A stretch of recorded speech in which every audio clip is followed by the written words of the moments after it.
ಈಗಿನ ದಗಲಬಾಜಿ ಪ್ರಸಂಗಕ್ಕೆ ಈ ದಗಲಬಾಜಿ ಕಲಾವಿದರು ತಯಾರಾದಕ್ಕೆ ದಗಲಬಾಜಿ ಹಿಮ್ಮೇಳ ತಯಾರಾದಕ್ಕೆ ಆ ಹಿಂದಿಂದೆಲ್ಲ ಕೇಳಬೇಡಿ.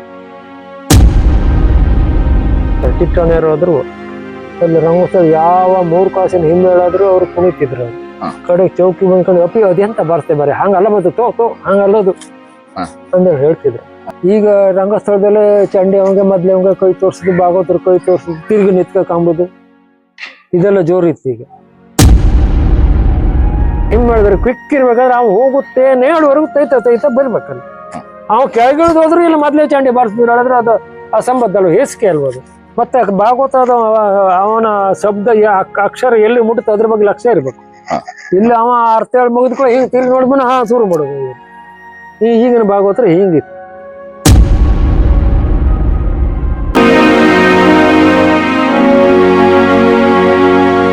ವೀಕ್ಷಕರೇ, ಕಾರ್ಯಕ್ರಮವನ್ನು ನೋಡಿ ಹಾಗೆ ಸುಮ್ಮನಾಗಬೇಡಿ. ನಮ್ಮ ಕಲಾಜೀವಿ ಯೂಟ್ಯೂಬ್ ಚಾನೆಲ್ ಅನ್ನ ಸಬ್ಸ್ಕ್ರೈಬ್ ಮಾಡಿ, ಶೇರ್ ಮಾಡಿ, ನಮ್ಮನ್ನ ಪ್ರೋತ್ಸಾಹಿಸಿ. ನಮ್ಮ ಚಾನೆಲ್ ಅನ್ನು ಸಬ್ಸ್ಕ್ರೈಬ್ ಮಾಡಿ ಪ್ಲೀಸ್. ತಾವೀಗ ಚಂಡೆ ಶ್ರುತಿ ಮಾಡಲಾಗದ ಕಾಲದಲ್ಲಿ ತಾನೊಂದು ಪ್ರಯೋಗ ಮಾಡ್ತೀರಿ ಅಂಕೋಲದಲ್ಲಿ. ಆ ಪ್ರಯೋಗಕ್ಕೆ ತಮಗೆ ₹2 ಬಹುಮಾನ ಸಿಕ್ಕಿತ್ತು. ಈಗ ಪ್ರಸ್ತುತ ಶ್ರುತಿ ಮಾಡುತ್ತಿರುವ ಕಾಲದಲ್ಲಿ ಈಗ ಶ್ರುತಿ ಮಾಡ್ಕೊಂಡು ಪದ್ಯಗಳನ್ನ ಹೇಳ್ತಾ ಇದ್ದಾರೆ. ಇಡೀ ರಾತ್ರಿ ಆಟಗಳಿಲ್ಲ. ಆಗ ಇಂತಿಂತ ಜಾವಕ್ಕೆ ಇಂತಿಂತ ಶ್ರುತಿ ಹಾಕ್ಬೇಕೆನ್ನುವಂತದ್ದು ಏನಾದ್ರು ಇತ್ತ ನಿಮ್ಗೆ? ಹೌದು, ಸಾಮಾನ್ಯ 11-12 ಗಂಟೆ ಬೆಳಗುವರೆಗೆ ಆಟ ಆದ್ರೆ 12 ಗಂಟೆವರೆಗೂ ಒತ್ತು ಭಾಗವತ್ನಿಗೆ ಒಂದು ಶ್ರುತಿ ಏರಿಸೋ ಚಾನ್ಸ್ ಇತ್ತು. ಇಲ್ಲಾಂದ್ರೆ 1 ಗಂಟೆಗೆ ಭಾಗವತ ಬಂದವನೇ ಹಾಕ್ಲೇಬೇಕು ಕ್ರಮ ಇತ್ತು. ಕಡೆ ಮತ್ತೆ 3 ಗಂಟೆಗೆ ಶ್ರುತಿ ಮೇಲಕ್ಕೋದಿತ್ತು. ಈಗ ಕೆಲವು ಭಾಗವತರು ಪದ್ಯಕ್ಕೆ ಶ್ರುತಿ ಮೇಲಕ್ಕೋರು ಇದ್ರು ಬಿಡಿ. ಅದು ಈಗ ನಮ್ಮ ಮೇಳದಲ್ಲಿ ಕಪ್ಪು ಎರಡು ಹಾಕೊಂಡ್ರೆ ಆ ಭಾಗವತ ಅವನಿಗೆ ಮೇಲ ಹಾಕೋಕೆ ಬಿಡುದಿಲ್ಲ, ಎತ್ತ ಬಿಡ್ಕೋಬೇಕು. ಅವ್ರು ಬಂದ್ಕಂಡೆ ಬಿಳಿ 3 ಹಾಕೋದೆ, ಅಲ್ಲಿವರೆಗೂ ಬುಡು ಅನ್ಸ್ಕೊಂತಿರೋದೆ. ಈ ಕೆಲವೆಲ್ಲ ಒಬ್ಬೊಬ್ರದ್ದು ಒಂದೊಂದು ರೀತಿ, ಅದು ಎಂತ ಬುಡಕು ಬರುದಿಲ್ಲ ಸರ್. ತಾವು ಹಿಂದಿನ ಕ್ರಮಗಳನ್ನೇ ಹಿಂದಿನ ಕ್ರಮ ಆದ್ರೆ ಕೇಳಬೇಡಿ. ಈಗಿನ ಅಷ್ಟು ಈ ಯಕ್ಷಗಾನ ಈಗಿನ ದಗಲಬಾಜಿ ಪ್ರಸಂಗಕ್ಕೆ ಈ ದಗಲಬಾಜಿ ಕಲಾವಿದರು ತಯಾರಾದಕ್ಕೆ ದಗಲಬಾಜಿ ಹಿಮ್ಮೇಳ ತಯಾರಾದಕ್ಕೆ ಆ ಹಿಂದಿಂದೆಲ್ಲ ಕೇಳಬೇಡಿ. ಅಷ್ಟೊತ್ತಿಗೆ ಬೇಕಾದ್ದು. ಈಗ ಕಾಲಮಿತಿ ಪ್ರದರ್ಶನದಲ್ಲಿ ಒಬ್ಬ ಕಲಾವಿದನು ತನ್ನ ಪರಿಪೂರ್ಣತೆಯನ್ನು ತೋರಿಸಬಹುದು. ಹಿಮ್ಮೇಳದಲ್ಲಿ ತೋರಿಸಬಹುದು. ಒಂದು ಪದ್ಯಕ್ಕೆ ಅವ ಎಷ್ಟೇ ದೊಡ್ಡ ಕಲಾವಿದ ಆದ್ರೂ ಒಂದು ಪದ್ಯಕ್ಕೆ ಅವನ ಕೆಲಸ ಎಷ್ಟು ಹೇಳಿ ತೋರಿಸ್ಬೇಕು. ಆವಾಗ ಹಿಮ್ಮೇಳದವರು ಕಾಣಿಸ್ಕೊಳ್ಳಿಕ್ಕೂ ಬರ್ತದೆ. ಇಡೀ ಪದ್ಯ 4-5 ಇದ್ರು ಅಷ್ಟಕ್ಕೂ ಕುಣ್ಕಂತಿದ್ರು, ಅದಕ್ಕೆಲ್ಲ ಅದು ಯಾವ್ದು ಅದು ಲೆಕ್ಕಾಚಾರಕ್ಕೆ ಬರುವುದಿಲ್ಲ. ಚಿಟ್ಟಣ್ಣವ್ರು ಒಂದೇ ಪದ್ಯಕ್ಕೆ ಕೆಲಸ ಕುಣುವುದಾಗಿ ಅವ್ರ ಒಡನಾಟದಲ್ಲಿ ಅಲ್ಲಿ 4 ವರ್ಷ ಅದ ಬಸವಾಸುರ ಮೂವಿನಿ, ಗದಾಪರ್ವ ಅದೆಲ್ಲ ಎಂತದ್ದು ಅದಲ್ಲವ ಯಾರು ಹೇಳಲ್ಲ ನಾರಿ, ಅದು ಒಂದು ಪದ್ಯಕ್ಕೆ ಕೆಲಸ ಮಾಡಿದ್ರು. ಇಡೀ ಪದ್ಯ ಚಪ್ಪಳೆ ಬಿತ್ತು. ಕಡೆ ಮತ್ತೆ ಹೋದನು ಬಂದನು ಲೆಕ್ಕಾಚಾರದೆ ಮತ್ತೆ ಅದುವ ಹಂಗ ಆಗ ಅಡ್ಡಪಿಡ್ಡಿ ಅಲ್ಲ. ಆ ನಡೆದ ಹೋಗಿ ಬರುದಕ್ಕೂ ಅದಕ್ಕೊಂದು ಕ್ರಮದಲ್ಲೇ ಹೋಗಿ ಬರುದು. ಅದು ಈಗ ಯಾರು ಮಾಡ್ತಾರ ಮಾರ ಅಂತದೆಲ್ಲ ಆ ಕಾಲಕ್ಕೆ ಆಯ್ತು ಅಂತ ಇಲ್ಲ. ಅದೆಲ್ಲ ಸ್ವಪ್ನದಲ್ಲಿ ಎಣಿಸ್ಕೊಳ್ಳೋದು ಸರ್. ಅದು ಈಗ ನಾವು ಈಗ ನಿಮ್ಮ ಹತ್ರ ಹೇಳಿ ಬಾಯಿ ನಾತ ಮಾಡ್ಕೊಂಬೋದೇ ಬಿಟ್ರೆ ಯಾವ ಪ್ರಯೋಜನವೂ ಇಲ್ಲ. ಅದು ಸಿಕ್ಕುವುದಿಲ್ಲ, ಆ ಪ್ರಯೋಜನ ಸಿಕ್ಕುಕ್ ಸಾಧ್ಯವೂ ಇಲ್ಲ. ಇನ್ನು ತಯಾರಾಗೋರು ಇಲ್ಲ ಪೂರ. ಈಗ ಅದು ತಯಾರಾಗ ಈಗ ಕಲುವರು ಈ ದಗಲಬಾಜಿ ಹಿಮ್ಮೇಳದರ ಹತ್ರ ಹುಡುಗರು ತಯಾರಾದ್ರೆ ಮತ್ತೆ ತಯಾರಾಗೋರು ಹೆಂಗ್ ತಯಾರಾಗೋರು? ಮೊನ್ನೆ ಇದ್ರಲ್ಲಿ ಕಳೆದ ವರ್ಷ ನಾನು ಅಲ್ಲಿ ನಮ್ಮ ಯಕ್ಷಗಾನ ಕೇಂದ್ರದಲ್ಲಿ ಹೇಳಿ ಬಂದಿದ್ದೆ. ಈಗ ತಯಾರಾಗೋದೆಲ್ಲ ಇಂಗ್ಲಿಷ್ ಆಯ್ತು. ಇನ್ನು ತಯಾರಾಗೋ ಹುಡುಗರು ಯಕ್ಷಗಾನ ಶೈಲಿಯಲ್ಲೇ ಗುರುಗಳು ಕಲಿಸಿ ಯಕ್ಷಗಾನ ಶೈಲಿ ಎಲ್ಲ ಇರ್ಲಿ, ಇನ್ನು ಉಳುವಷ್ಟು ವರ್ಷ ಯಕ್ಷಗಾನ ಉಳಿಲಿ ಅಂತ ಹೇಳಿದ್ರು. ಆದ್ರೆ ಅವ್ರು ಹುಡುಗರು ಎಲ್ಲಿ ತಯಾರಾಗ್ತಾರೆ? ಅವ್ರು ಬೇರೆನೆ ತಯಾರಾಗ್ತಾರೆ. ಪ್ರಸ್ತುತ ಈಗ ತಾವು 81ರ ಪ್ರಾಯಮಾನದಲ್ಲಿದ್ದೀರಿ. ಒಂದು ವೇಳೆ ಬರುವ ವರ್ಷ ಎಲ್ಲಾದ್ರೂ ನಿವೃತ್ತಿಯನ್ನು ತಗೊಂಡ್ರೆ ಯಾರಾದ್ರೂ ತಮ್ಮಲ್ಲಿ ಕಲಿಯಬೇಕೆನ್ನುವ ಆಸಕ್ತಿಯಿಂದ ಬಂದ್ರೆ ಅವರಿಗೆ ಕಲಿಸುವ ಮನಸ್ಸಿದೆಯಾ? ಮನಸ್ಸಿದೆ ಸರ್. ನಾ ಅದನ್ನು ಬಿಟ್ಬಿಟ್ಟಿದೆ. ಯಾಕಂದ್ರೆ ನಮ್ಮೂರೆಲ್ಲ ಯಕ್ಷಗಾನ ಕೇಂದ್ರ ಮಾಡಿ ಉಮೇಶ್ ಭಟ್ರು ನಾನು ಶಾಸ್ತ್ರೀಯವಾಗಿ ಒಡ್ಡೋಲಗ ತೆರೆ ಒಡ್ಡೋಲಗ ಅಷ್ಟು ಕಲಿಸಿ ಒಂದು ಸಂಘ ಸಂಸ್ಥೆ ಮಾಡಿ ರಿಜಿಸ್ಟ್ರೇಷನ್ ಮಾಡಿದ್ರು. ಅದನ್ನ ನಮ್ಮೂರಿನವರು ಅದನ್ನ ದುರುಪಯೋಗ ಪಡಿಸ್ಕೊಂಡು ಡೂಪ್ಲಿಕೇಟ್ ಕಾಗದ ಪತ್ರ ಎಲ್ಲ ಮಾಡ್ಕೊಂಡು ಯಕ್ಷಗಾನ ಸಿದ್ಧಿವಿನಾಯಕ ಯಕ್ಷಗಾನ ಸಂಘ ಅಂತ ಮಾಡ್ಕೊಂಡಿದ್ವಿ ನಾವು. ಅದನ್ನ ಸಿದ್ಧಿವಿನಾಯಕ ಯಕ್ಷಗಾನದ ಟೂರ್ನಮೆಂಟು, ಸಿದ್ಧಿವಿನಾಯಕ ಯಕ್ಷಗಾನ ಸಂಘದ ಪೆರಡೂರು ಮೇಳದಾಟ ಇದೆಲ್ಲ ಮಾಡಿ ದುರುಪಯೋಗ ಮಾಡಿ ನಮ್ಮ ವಿರುದ್ಧ ಮಾಡ್ಕೊಂಡು ಅದಷ್ಟು ಕುಳುಗೆಡು ಸಾಕಿದ್ಮೇಲೆ ಸಾಮಾನ್ಯ ಒಂದು 30-40 ಮಂದಿ ಹುಡುಗರು ತಯಾರು ಮಾಡಿದ್ವಿ ನಾವು ಅವಾಗ. ನಾನು ಉಮೇಶ್ ಭಟ್ರು ಶಾಸ್ತ್ರೀಯವಾಗಿ ಯಕ್ಷಗಾನ ಶೈಲಿಯಲ್ಲಿ ಒಡ್ಡೋಲಗದಿಂದ ನಿತ್ಯ ವ್ಯಾಸದಿಂದ ಎಲ್ಲ ತೆರೆ ಒಡ್ಡೋಲಗದಿಂದ ಅದನ್ನ ಹಾಳು ಮಾಡಾಕಿದ್ರು. ಅಲ್ಲಿ ನಾನು ಬಿಟ್ಟುಬಿಟ್ಟೆ. ಈಗ ನಮ್ಮ ಊರಲ್ಲಿ ಸಾಮಾನ್ಯ ಒಂದು 100 ಮಂದಿ ಹುಡುಗರು ನಾವು ಒಂದು ಕೇಂದ್ರ ಮಾಡ್ಕೊಂಡು ನಮ್ಮ ಊರಲ್ಲಿ ತಯಾರಾಗಿದ್ದಾರೆ. ಹೆಣ್ಣು ಮಕ್ಕಳು ಗಂಡು ಹುಡುಗರೆಲ್ಲ ಎಲ್ಲ ಕಾಲೇಜಿಗೆ ಹೋಗ್ತಾರೆ. ಯಾವ ಪ್ರಸಂಗ ಕೇಳಿ ಮಾಡ್ತಾರೆ ಅವ್ರು. ಹಾಗಾಗಿ ಚಂಡಿಗೆ ನಾವು ಹೋಗ್ತೇವೆ. ಆ ಚಂಡಿ ಕಲ್ಸೋಕ್ ಬಹಳ ಇದೆ. ನಾ ಬರುದಿಲ್ಲ ಅಂದೆ. 100-150 ಮಂದಿ ಹುಡುಗರು ತಯಾರಾಗರಿಗೆ ಯಾವ ಪ್ರಸಂಗ ದೇವಿ ಮಾತ್ಮೆಯಿಂದ ಯಾವ ಪ್ರಸಂಗ ಕೊಟ್ರು ಪೌರಾಣಿಕ ಮತ್ತೆ ಯಾವ್ದಿಲ್ಲ. ಎಲ್ಲ ಪ್ರಸಂಗ ವೇಷ ಮಾಡ್ತಾರೆ. ಆ ನೋವಿಂದ ಕಲಿಸೋದಕ್ಕೆ ಮನಸ್ಸು ಮಾಡ್ತಾ ಇರ್ತಾವ. ಅದಕ್ಕಾಗಿ ಆವತ್ತಿನಿಂದ ಕೈದ್ ಮಾಡಿದ್ನ ನಾನು. ಅದಲ್ಲ ಸರ್, ನನ್ನ ಮಗದೇ ಕಡೆ 2 ಹತ್ರ ಚಂಡೆ ಮೊದ್ಲ ಕಲೀರಲ್ಲ, ಅವ್ರು ಕಲೀಲೇ ಇಲ್ಲ. ನೀವೇ ಕಲಿಸ್ತಿ ಅಂದ್ರು. ನಾ ಕಲಿಸ್ತಿದ್ರು ಅಲ್ಲ, ಕೇಂದ್ರದಲ್ಲಿ ಆ ಬಗ್ಗೋಡಿ ಮಾಡಿ ಇದ್ರಲ್ಲ ಅಲ್ಲಿ ಅವ್ರು ದಮ್ಮೆ ಹಾಕಿದ್ರು. ಒಂದ್ ಹುಡುಗರು ಯಾರು ಕಳ್ಸಿ ಬರ್ರ, ಇವ್ರಿಗೆ ದಮ್ಮೆ ಹಾಕಿದ, ಅವ್ ಹೋಗ್ಲೇ ಇಲ್ಲ. ನಾನು ಯಾರಿಗೂ ಕಲಿಸುದನ್ನ ಚಟಕ್ಕೆ ಹೋಗ್ಲಿಲ್ಲ. ನಮ್ದೆಲ್ಲ ಮುಗ್ದೋಗಿದೆ. ಮೊದ್ಲೆಲ್ಲ ಕಲಿಸಿ ನಮ್ಮನೇದೇ ದೀಪ ತಗೊಂಡೋಗಿ ಇಟ್ಕೊಂಡು ಕಲಿಸಿ ಟ್ರಯಲ್ ಮಾಡಿದ್ ನಾವು. ನಮ್ದೇ ಚಂಡಿ ಮೊದ್ಲ ಪುಕ್ಕಟೆ ಭಾಗವತರು ಉಮೇಶ್ ಭಟ್ರು ನಾನು ಅವರೇ ಪುಕ್ಕಟೆಯಾಗಿ ದುಡ್ದು ಕಲಿಸಿ ಎಲ್ಲ ಶಾಸ್ತ್ರವಾಗಿ ಕಲಿಸಿ ಅದನ್ನ ಬಿಟ್ಟು ಬಿಟ್ಟಿದ್ದೀವಿ. ಈಗ ಉಮೇಶ್ ಭಟ್ರನ್ನ ಕೇಂದ್ರ ಮಾಡ್ಕೊಂಡವ್ರು. ನಾ ಅದ್ರ ಮಾಡಕ್ ಹೋಗ್ಲಿಲ್ಲ. ರೀತಿಯಾಗಿ ತಮ್ಗೆ ನೋವು ಆದ್ರಿಂದ ಅದು ಮನಸ್ಸೆಲ್ಲ ಹೇಸಿ ಹೇಳ್ತು. ಸುಬ್ರಹ್ಮಣ್ಯವ್ರೆ, ತಾವು ಸುಮಾರು 61 ವರ್ಷ ಯಕ್ಷಗಾನ ಪ್ರಪಂಚದಲ್ಲಿ ಯಕ್ಷಗಾನದ ಎಲ್ಲ ಮಜಲುಗಳನ್ನ ಕಂಡುಕೊ ಬಂದವರಿದ್ದೀರಿ. ತಮ್ಮ ಆ ಹಿಂದಿನ ದಿನದ ಯಕ್ಷಗಾನಗಳು, ಯಕ್ಷಗಾನದ ಒಂದು ವ್ಯವಸ್ಥೆ, ಅಲ್ಲಿಯ ಯಕ್ಷಗಾನದ ಮೇಳದ ಯಜಮಾನರು, ಕಲಾವಿದರುಗಳು ಮತ್ತೆ ವ್ಯವಸ್ಥೆಗಳು, ಆ ರಂಗವನ್ನ ಸಜ್ಜುಗೊಳಿಸುವುದು ಇಂದ ಹಿಡಿದು ಒಂದು ಕಡೆಯಿಂದ ಇನ್ನೊಂದು ಕಡೆಗೆ ಹೋಗುವುದನ್ನ ಕದ ಸೇರಿಸಿ ಅಲ್ಲಿಂದ ಇಲ್ಲಿವರೆಗೆ ಅನೇಕ ಬದಲಾವಣೆಗಳಾಗಿದೆ. ಆ ದಿನಗಳು ಹೇಗಿತ್ತು ಅಂತ ನೆನಪು ಮಾಡ್ಕೊಳ್ಬೋದಾ? ಆವಾಗಿಂದ ಅವಾಗ ಟೆಂಟ್ ಬೆಳೆದೇ ಇರುತ್ತೆ. ಅವಾಗೆಲ್ಲ ಟೆಂಟ್ ಬೆಳೆದಲ್ಲೆಲ್ಲ ಮೇನ್ ಕಲಾವಿದರೆಲ್ಲ ಗಾಡಿ ಮೇಲೆ ಅವ್ರದ್ದೇ ಪ್ರತ್ಯೇಕ ಗಾಡಿ ಇಲ್ಲ, ನಾವೆಲ್ಲ ಲಾರಿಯಲ್ಲಿ ಹೋಗುದು. ಹೋದ್ಮೇಲೆ ಬಿಡಾರದಲ್ಲಿ ಆ ದೊಡ್ಡ ಕಲಾವಿದರೆಲ್ಲ ಎಲ್ಲೆಲ್ಲಿ ಮಲಗಿದ್ರೊಳಗೆ ಕಣ್ಣು ಕಡೆಗೆ ನಾವು ಹೋಗಿ ಈಗ ಬಗ್ಗೆ ಕಾಮುದು ಎಲ್ಲೆಲ್ಲಿ ಜಾಗ ಇತ್ತು. ನಮ್ಗೆಲ್ಲರೂ ಜಾಗ ಇತ್ತು ಹೇಳಿ ಅವ್ರೆಲ್ಲ ಬಿಟ್ಟ ಜಾಗದಲ್ಲಿ ಅವ್ರ ಕಾಲು ಬಿಡ್ಕ ಹೋಗಿ ಎಲ್ಲ ನಾವು ಮಲ್ಕೊಂಬೋದು. ಅವರು ಎಲ್ಲ ಮಲ್ಕೊಂಬಲ್ಲ ಹಚಾಪಿ ಹಾಕೋಂಗಿಲ್ಲ. ಮತ್ತೆ ಬಯಲಾಟದ ಮೇಳದಲ್ಲೂ ಹೌದು. ಆವಾಗ ಮೊದಲ ದೊಡ್ಡ ಕಲಾವಿದ್ರೆ ಮಲಗದ ಮೇಲೆ ಕಡೆ ಬಾಕಿ ಉಳಿದವ್ರೆಲ್ಲ ಹೋಗಿ ಮಲ್ಕೊಳ್ಳೋದು. ಹೋಗಿ ಮಲಗದಂದ್ರೆ ಕಾಲ ಚಾಪಿ ತುಡಿ ತೆಗ್ದು ಬೀಸಾಕೋದು. ಅಷ್ಟೆಲ್ಲ ಇದಿತ್ತು ಅವಾಗ. ಮತ್ತೆ ಕೂಟದಲ್ಲಿ ದೊಡ್ಡ ಕಲಾವಿದ್ರ ಹತ್ರ ಯಾರು ಸಣ್ಣ ಕಲಾವಿದ್ರ ಯಾರು ಮಾತಾಡೋಂಗಿಲ್ಲ, ದೊಡ್ಡ ಭಾಗವತರ ಹತ್ರ ಮಾತಾಡೋಂಗಿಲ್ಲ. ಮತ್ತೆ ಚೌಕಿಯಲ್ಲೂ ಹೌದು ಅವ್ರವ್ರ ಸ್ಥಾನದಲ್ಲಿ ಅವ್ರವ್ರು ಕೂತ್ಕೊಳ್ಬೇಕೆ ಬಿಟ್ರೆ ಎಲ್ಲೆಲ್ಲೆಲ್ಲ ಹೋಗಿ ಕೂತ್ಕೊಂಬೋದೆಲ್ಲ ಇಲ್ಲ. ಮತ್ತೆ ರಂಗಸ್ಥಳದೆಲ್ಲ ಆಯ್ತಲ್ಲ, ಅದು ಹೇಳುವಂಗಿಲ್ಲ. ಅದು ಭಾಗವತರ ಅದು ಸಟ್ಟಿಂಗೆ ಹಂಗ ಇರುತ್ತಿತ್ತು ಅವಾಗ. ಅಷ್ಟು ಖುಷಿ ಆಗ್ತಿತ್ತು. ಮತ್ತೆ ಯಾವ್ದ್ರಲ್ಲೂ ತೊಂದ್ರೆ ಹೇಳಿ ಕಾಣೋದಿಲ್ಲಾಗಿತ್ತು. ತೊಂದ್ರೆ ಇದ್ರೂ ಗೊತ್ತು ಮಾಡೋದಿಲ್ಲಾಗಿತ್ತು ಅವಾಗ. ಗೊತ್ತು ಮಾಡೋದಿಲ್ಲಾಗಿತ್ತು. ಅಷ್ಟು ಕ್ವಿಕ್ ಆಗಿರ್ತಿದ್ರು.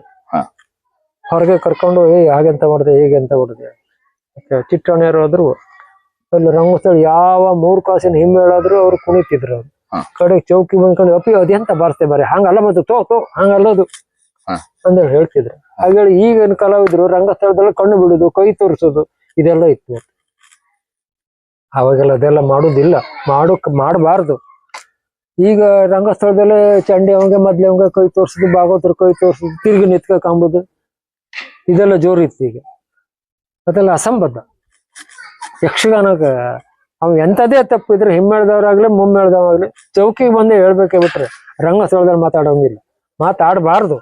ಕ್ರಮವೇ ಇದೆ. ರಂಗಸ್ಥಳವೇ. ಮತ್ತೆ ಹಿಮ್ಮೇಳದವರೆಲ್ಲ ಬಾರಿ ಕ್ವಿಕ್ ಆಗಿರ್ಬೇಕು. ಕಲಾವಿದ್ರು ಏನ್ ಮಾಡ್ತಾರೆ, ಎಂತ ಮಾಡ್ತಾರೆ, ರಂಗಸ್ಥಳದ ಏನು ಅಭಿನಯ ಆಗ್ತಾ ಇದೆ ಹೆಜ್ಜೆಗೂ ನಾವು ಸರಿ ಅದ್ರ ಬಗ್ಗೆ ಲಕ್ಷ್ಯ ಇರ್ಬೇಕು. ಮತ್ತೆ ಯಾವಾಗಲೂ ಹಿಮ್ಮೇಳಿದ್ರು ಹೋಗುತ್ತೇನೆ ಹೇಳುವವರೆಗೂ ತೈತೆ ಬೀಳ್ಬೇಕಲ್ಲ. ಇಲ್ಲಿ ನಮ್ ಮೇಳದಿಲ್ಲ. ಯಾವಾಗ ಹೇಳಿದ್ನಲ್ಲ ನಾನು ಬಾರಿಸ್ತೆ. ನಮ್ ಭಾಗವತರು ಪಾನ್ ಅರ ಮುರಿತಿರ್ತಾರೆ, ನಮ್ಮ ಮೊದ್ಲಿಗಾರ ಸುಣ್ಣ ಹಾಕಂತಾರು ಇರ್ತಾರೆ. ಇದೆಲ್ಲ ಇತ್ತು. ಯಾರಿಗೆ ಹೇಳುದು ಹೇಳಿ? ಅಸಂಬದ್ಧ ಎಲ್ಲ ಎಷ್ಟಿತ್ತು, ಅದು ಯಾರು ಲಕ್ಷ್ಯ ಕೊಡೋರು ಇಲ್ಲ. ಮೇಳದ ಕ್ವಿಕ್ ಅಂದ್ರೆ ಹಿಮ್ಮೇಳಿದ್ರೆ ಕ್ವಿಕ್ ಇರ್ಬೇಕಾದ್ರೆ ಅವ್ನು ಹೋಗುತ್ತೇನೆ ಹೇಳುವವರೆಗೂ ತೈತ ಬರ್ಬೇಕಲ್ಲ. ಅವ್ ಕೆಳಗಿಳಿದು ಹೋದ್ರು ಇಲ್ಲಿ ಮೊದ್ಲೇ ಚಂಡಿ ಬಾರಿಸಿದ್ರು ಹೇಳಿದ್ರೆ ಅದು ಅಸಂಬದ್ಧ ಅಲ್ವ, ಹೇಸಿಗೆ ಅಲ್ವ ಅದು. ಅದು ಏನಾದ್ರು ಪ್ರಯೋಜನ ಸಂಸ್ಕೃತಿ ಏನಾದ್ರು ಉಂಟು ಅದಕ್ಕೆ? ಅಂತ ಅಷ್ಟು ಹಿಮ್ಮೇಳ ಅಷ್ಟು ಕ್ವಿಕ್ ಇರ್ಬೇಕು, ಅಷ್ಟು ಸಂಘಟಿತವಾಗಿ ಇರ್ಬೇಕು, ಹೌದು. ಸೂಕ್ಷ್ಮವನ್ನು ಗಮನಿಸ್ತಾ ಹಾ ಇರ್ಬೇಕು. ಮತ್ತೆ ಭಾಗವತದ ಅವನ ಶಬ್ದ ಅಕ್ಷರ ಎಲ್ಲಿ ಮುಟ್ತು ಅದ್ರ ಬಗ್ಗೆ ಲಕ್ಷ್ಯ ಇರ್ಬೇಕು. ಹಾ. ಇಲ್ಲಿ ಅವ ಅರ್ಥ ಹೇಳಿ ಮುಗಿದ್ಕೊಳ್ಳಿ ಹಿಂಗ್ ತಿರುಗಿ ನೋಡ್ಬನ ಶುರು ಮಾಡೋದು. ಈಗಿನ ಭಾಗವತರ ಹಿಂಗಿತ್ತು. ಅಷ್ಟು ನಾವು ಸಾಹಿತ್ಯವನ್ನು ಕೂಡ ಗಮನಿಸ್ಕೊಂಡು ಅಷ್ಟು ಇಲ್ಲ ಚುರುಕಿರ್ಬೇಕು. ಯಾರು ಮಾಡೋದಿಲ್ಲ ಮಾರ. ಅದು ಯಕ್ಷಗಾನದ ಕಾವನ್ನ ರಂಗದಲ್ಲಿ ಕಡಿಮೆ ಮಾಡ್ತಾರೆ. ಕಡಿಮೆ ಮಾಡ್ದಂಗೆ ಅದಕ್ಕಿಂತಲೂ ಹಾ. ನಮ್ಮ ಗೌರವ ನಾವು ಕಡಿಮೆ ಮಾಡ್ಕೊಂಡು ಅವನಿಗೆ ಎಂತ ಗೊತ್ತಿಲ್ಲ ಮರ ಅವ ಎಂತ ಮಾಡ್ತಿದ್ದೆ ಕೇಳೋದಿಲ್ವಾ ಪ್ರೇಕ್ಷಕ? ಎಲ್ಲರೂ ಹುಚ್ಚರೇ ಇರ್ತಾರ. ಜಗನ್ನಾಥ ಶೆಟ್ರು ಹೇಳ್ತಿರು, ಸಭೆಯಲ್ಲಿ ಯಾರು ಇಲ್ಲ ಅಸಂಬದ್ಧ ಎಲ್ಲ ಮಾಡಬಾರ್ದು, ಒಬ್ಬಾದ್ರೂ ಯಕ್ಷಗಾನ ಪ್ರೇಮಿ ಇದ್ದೇ ಇರ್ತಾರ ಅಲ್ಲಿ ಅಂತ ಹೇಳ್ತಿದ್ರು. ಖಂಡಿತ ಖಂಡಿತ ಖಂಡಿತ. ಬಂದಿರುವವರಲ್ಲಿ ಒಬ್ಬರಾದ್ರೂ ಯಕ್ಷಗಾನ ಅಭಿಮಾನಿ ಬಂದೇ ಇರ್ತಾರ ಅಲ್ಲಿ. ಹಾ. ಅಲ್ಲಿ ಯಾರು ಇಲ್ಲ ನಮ್ ಮನಸ್ಸಿಗೆ ಬಂದಂಗೆಲ್ಲ ಮಾಡಬಾರ್ದು ಹೇಳ್ತಿದ್ರು.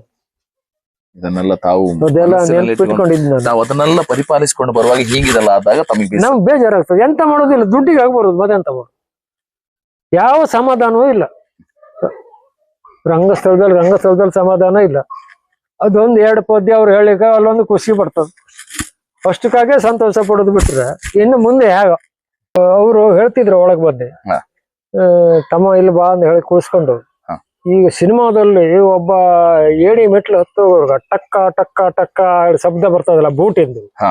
ಈ ಕಲಾವಿದ ಹಿಂದೆ ಮುಂದೆ ಅಭಿನಯ ಇದು ಮಾತಾಡುವಾಗ್ಲೂ ಒಂದೊಂದ್ ಚೂರು ಸಾಮಾನ್ಯ ಸಣ್ಣಕ್ಕೆ ಕೇಳಿದ ಅವನಿಗೆ ಕೇಳುವಷ್ಟು ಟಕ್ ಟಕ್ ಟಕ್ ಮಾಡ್ತಾ ಇರ್ಬೇಕು.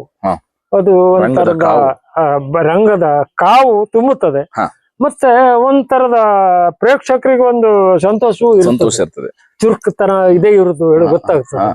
ಆ ಹಿಮ್ಮೇಳದವ್ರು ಅಷ್ಟು ಚುರುಕುತನ ಇರ್ಬೇಕು, ಆ ಸೂಕ್ಷ್ಮಗಳನ್ನು ಹಿಮ್ಮೇಳದವ್ರು ಗಮನಿಸ್ತಾ ಇರ್ಬೇಕು ಅಂತ ಹೇಳ್ತಿದ್ರು. ಅದನ್ನ ನಾ ಇವತ್ತಿಗೂ ಅದನ್ನ ಪಾಲಿಸಿದಾಗ ಮಾತ್ರ ರಂಗದ ಕಾವನ್ನ ಹಿಮ್ಮೇಳದವ್ರು ಸಪೋರ್ಟ್ ಇರ್ತದೆ. ಖಂಡಿತ ಖಂಡಿತ ಖಂಡಿತ. ನಾನು ಚೆಂಡ ಭಾಗವತರ ಮೊದ್ಲಿಗಾರ ಬುದ್ಧಿ ಕಾಣುದಿಲ್ಲ, ನಾ ಕಿವಿಯಷ್ಟೇ ಅಲ್ಲಿ ಇರ್ತದೆ, ಅದ್ರ ಕಲಾವಿದ್ರನ್ನೇ ಗಮನಿಸ್ತಾರೆ. ಇವತ್ತೇ ಬೇಕಾದ್ರೆ ನೀವು ಇನ್ ಯಾವಾಗೇ ಬೇಕಾದ್ರೆ ಒಂದ್ ದಿವಸ ಬಂದು ನಮ್ಮ ರಂಗಸ್ಥಳ ಕಾಣೆ, ನಾನು ಎಷ್ಟು ಕಿಕ್ ಇರ್ತಾವ ಅವ್ರು ಹೆಂಗಿರ್ತಾಳೆ ನೋಡಿ. ನೀವು ಅಷ್ಟು ಕ್ವಿಕ್ ಇರ್ಬೇಕು ರಂಗಸ್ಥಳದಲ್ಲಿ. ಹಾಗಿದ್ದಾಗ ಮಾತ್ರ ಒಂದು ಎದ್ದು ಬರ್ಲಿಕ್ಕೆ ಸಾಧ್ಯ, ಮತ್ತೆ ಸಮಾಧಾನ ಆಗ್ತದೆ. ತಾವು ಮಾಡೋ ಕೆಲಸದಲ್ಲಿ ಬಹಳ ಶ್ರದ್ಧೆ ಬೇಕು, ಅದಕ್ಕೆ ಮುಖ್ಯವಾಗಿ ಶ್ರದ್ಧೆ.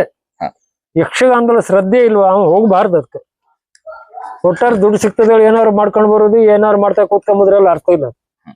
ಮತ್ತೆ ಈಗೆಲ್ಲ ಹಿಮ್ಮೇಳದವ್ರು ಮುಮ್ಮೇಳದವರೆಲ್ಲ ಇವರು ಹಿಮ್ಮೇಳ ಚೆಂಡೆ ಬದ್ಲೆ ಭಾವತ್ರ ಇಲ್ಲಿ ಮೊಬೈಲ್ ಇಷ್ಟೇ ಹತ್ರ ಮೊಬೈಲ್ ಯಾರಿಗೂ ತೆಕ್ಕೊಂಡೆ ಕೂತ್ಕೊಂಡ್ಬಿಟ್ಟು ಅದೊಂದು ಸಂಪ್ರದಾಯ ಶುರುವಾಗಿದೆ. ಇದು ಯಾವ ಕಾಲ ಮಾರ್ರ? ಯಕ್ಷಗಾನ ಕುಲ್ಗಡ್ಸಾಗ್ತಾ ಇದ್ರಲ್ಲ, ಅದೆಲ್ಲ ಹೇಸಿಗೆ ಅಲ್ಲ ಮಾರ್ರ. ರಂಗಸ್ಥಳ ಮೊಬೈಲ್ ಇಷ್ಟೇ ಹತ್ರಕ್ಕೆ ಹಾಕೊಂಡು ಕೂತ್ಕೊಂತಾರ ಮಾರ್ರ. ಮೊನ್ನೆ ಒಬ್ಬ ನಮ್ಮ ಮೇಳಕ್ಕೊಬ್ಬ ಚೆಂಡೆ ಬಂದಿದೆ, ಮೊಬೈಲ್ ಇಲ್ಲದೆ ಹಾಕೊಂಡು ಕೂತ್ಕೊಂಡಿದ್ದ. ನಾ ಮೊದ್ಲಿ ಬರ್ತಾ ಇದ್ದೆ ಆ ಭಾಗವತ ಬೈರೋ ಮೊದ್ಲಿಗಾರ ಪೂಜೆ ಹೋಗಿರು, ಹಣ ಆಚೆ ಬದಿಗೆ ಒಂದು ಮೊಬೈಲ್ ಹಾಕಂದ. ಈ ಕಾಲ ಬಂದದ, ರಂಗಸ್ಥಳ ಎಲ್ಲ ದುರುಪಯೋಗ ಪಡಿಸ್ಕೊಳ್ತಾ ಇದ್ದಾರೆ. ಎಂತ ಮಾಡೋದು? ಅಲ್ಲ ಹೇಳಿದ್ರೆ ಕೇಳುದಿಲ್ಲ ಸರ್. ಬಾಡ ಶುಕ್ರಪ್ಪಣ್ಣವ್ರೆ, ತಮಗೆ ಯಕ್ಷಗಾನ ಎನ್ನುವಂಥದ್ದು ಖುಷಿ ಕೊಟ್ಟದ್ದಕ್ಕಿಂತ ಕೊನೆಯ ತಮ್ಮ ಇಂದಿನ ಸೇವೆಗಳಲ್ಲಿ ಸ್ವಲ್ಪ ಮನಸ್ಸಿಗೆ ಬೇಸರ ಅನಿಸ್ತಾ ಇದೆ. ಕಲಾವಿದರದ್ದು ಅಥವಾ ತಮಗ ಹೊಂದಾಣಿಕೆ ಅಥವಾ ತಾವು ನಿರೀಕ್ಷಿತ ಮಟ್ಟದಲ್ಲಿರುವಂತ ಹಿಮ್ಮೇಳ ಭಾಗವತ ಸಿಗ್ತಾ ಇಲ್ಲ ಅಂತ? ಅಲ್ಲ, ಸಿಕ್ಕಿದ್ರು ನಮಗ್ ಪ್ರಯೋಜನ ಆಗುದಿಲ್ಲ. ಅದು ಇಲ್ಲಿ ಪೂರಾ ಇಂಗ್ಲಿಷೇ ಇಲ್ಲ ರಂಗಸ್ಥಳದಾಗ. ಪೌರಾಣಿಕಗಳ ಸೊಗಡು ಹೋಗಿದೆ ಅನ್ನುವಂಥದ್ದು ಒಂದು ದುಃಖ ಇದೆ. ಬಾಡ ಶುಕ್ರಪ್ಪಣ್ಣ, ತಾವು ಈ 61 ವರ್ಷಗಳ ಯಕ್ಷಪಯಣದಲ್ಲಿ ತಾವು ಎಲ್ಲೆಲ್ಲ ಒಂದು ಪ್ರದರ್ಶನವನ್ನು ಕೊಟ್ಟಿದ್ದೀರಿ ಅನ್ನುವಂಥ ನೆನಪಿದೆಯಾ? ಭಾರತ ದೇಶದಲ್ಲಾಗಲಿ, ನಮ್ಮ ರಾಜ್ಯದಿಂದ ಹೊರಗಡೆ ಆಗಿರೋದು ಅಥವಾ ವಿದೇಶಗಳಲ್ಲಿ ಫಾರಿನಿಗೆ ಹೋದಂತ ನೆನಪುಗಳು? ಇಲ್ಲ, ಬೆಂಗಳೂರು ಹೋಗಿದೆ, ಮಂಗಳೂರು ಹೋಗಿದೆ, ಕಾರವಾರ, ಮತ್ತೆ ಹುಬ್ಳಿ, ಬೆಳಗಾವ್, ಎಷ್ಟು ಕಡೆ ಹೋಗಿದ್ದೆ. ಮತ್ತೆ ಹೊರಗಡೆ ಎಲ್ಲ ಯುದ್ಧದ ಅನುಭವ ನೆನಪು ಕಾಣುದಿಲ್ಲ. ಫಾರಿನಿಗೆಲ್ಲ ಹೋದಂತದಿಲ್ಲ ಅಥವಾ ಬೇರೆ ರಾಜ್ಯಗಳಿಗೆ ಹೋದ? ಇಲ್ಲ ಇಲ್ಲ ಇಲ್ಲ ಇಲ್ಲ.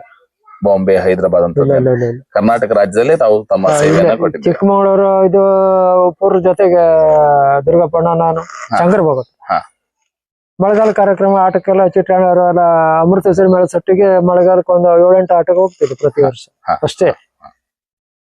ಟಿಪ್ಟೂರು, ಹಾಸನ, ತುಮಕೂರು ಹಾ.